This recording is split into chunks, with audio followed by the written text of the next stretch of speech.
Terkait ribuan calon ASN yang mengundurkan diri, kita sudah sudah terhubung bersama kami, Kepala Badan Kepegawaian Negara, ada Profesor Zudan Arief Fakrullah. Selamat siang, Pak Zudan. Assalamualaikum. Waalaikumsalam warahmatullahi wabarakatuh. Selamat siang, Mas Anggi. Selamat siang seluruh pemirsa Metro TV, dimanapun berada. Oke, Pak Zudan, berarti sekarang kalau misalnya tadi angkanya di angka 1.900 begitu, Pak. Ini kosong, nanti jadi seperti apa posisi-posisi kosong ini, Pak?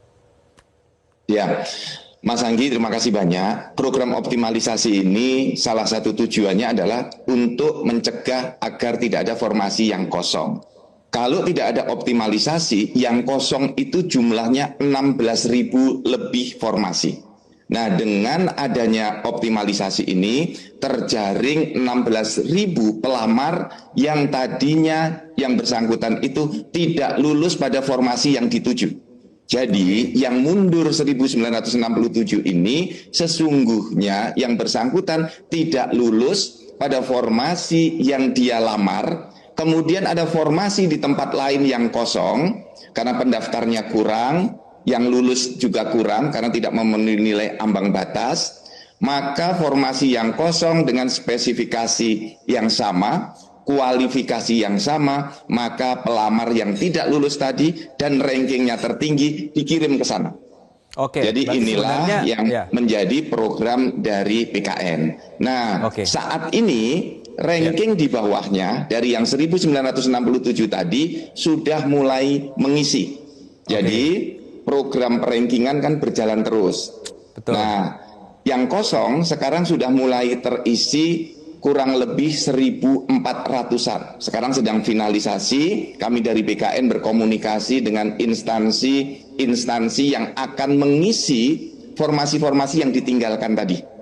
Jadi terus berproses, instansi mengajukan permohonan NIP dan calon pelamar mulai mengisi daftar riwayat hidup. Seperti itu prosesnya, Mas Anggi.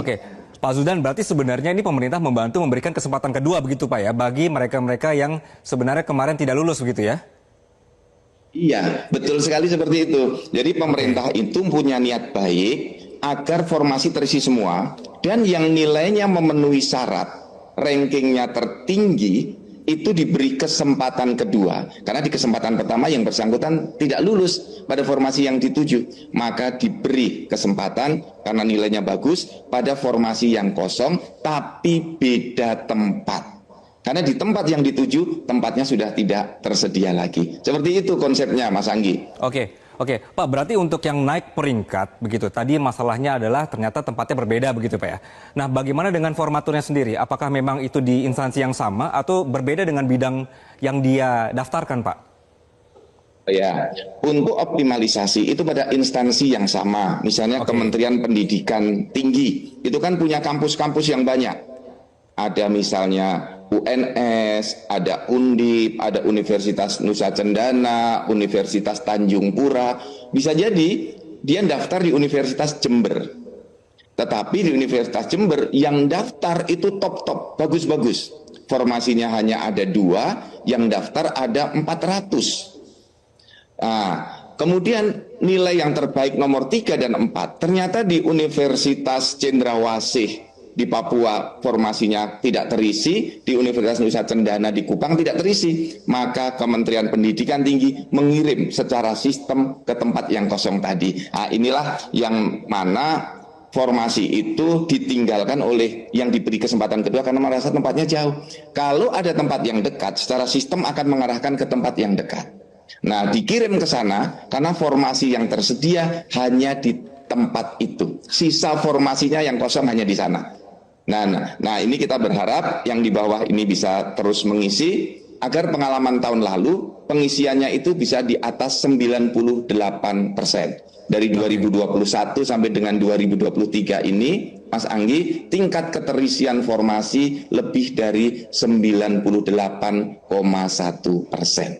Baik, Pak Zudan, ya, ini apakah disampaikan sejak awal ketika para calon ASN ini seleksi begitu Pak ya, sehingga sekarang kan yang terdengar kan jadinya kan kesannya bahwa mereka dipaksakan masuk ke bukan yang mereka mau begitu ya Pak?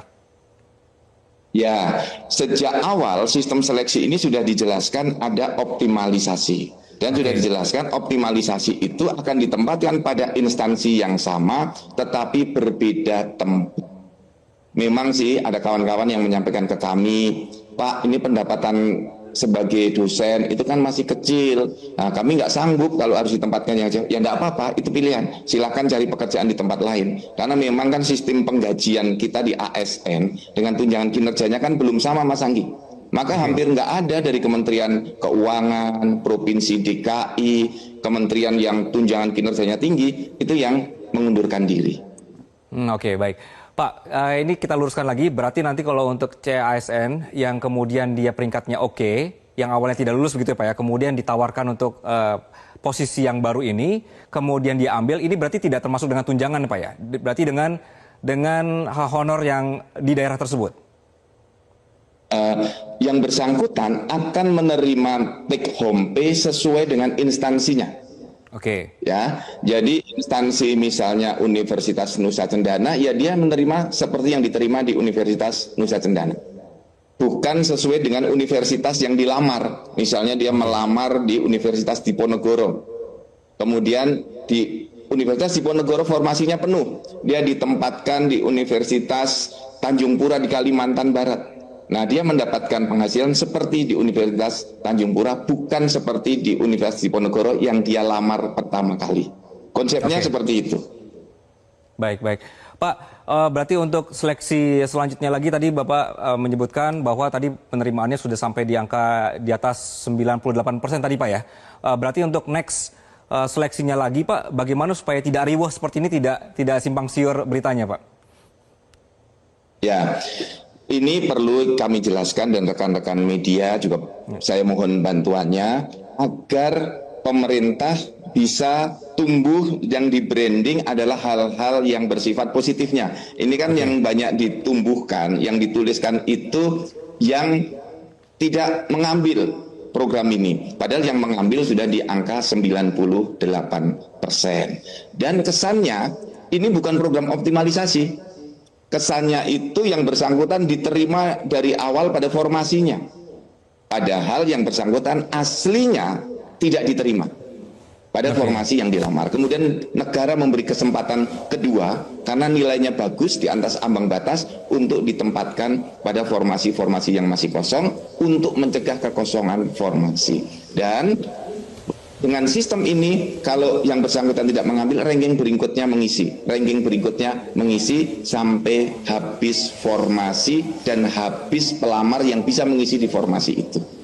Jadi program ini adalah solusi terbaik yang ditawarkan pemerintah agar formasinya tidak kosong dan tenaga kerjanya, pelamarnya bisa terekrut pada posisi-posisi yang sesuai kualifikasinya, sesuai dengan formasinya. Demikian Mas Anggi. Baik, Pak Zudan terakhir ada 400 lagi tadi posisi yang Bapak sebutkan masih kosong begitu. Ini penyelesaiannya seperti apa Pak? Bukan kosong, sedang berproses dengan kementerian dan lembaga ya, agar dari kementerian dan lembaga segera berkoordinasi dengan BKN untuk mengisi formasi-formasi berikutnya yang calon-calonnya secara sistem sudah tersedia sesuai dengan rankingnya. Baik, mudah-mudahan penjelasan ini bisa diterima dengan baik dan terima kasih Pak Zudan atas penjelasannya.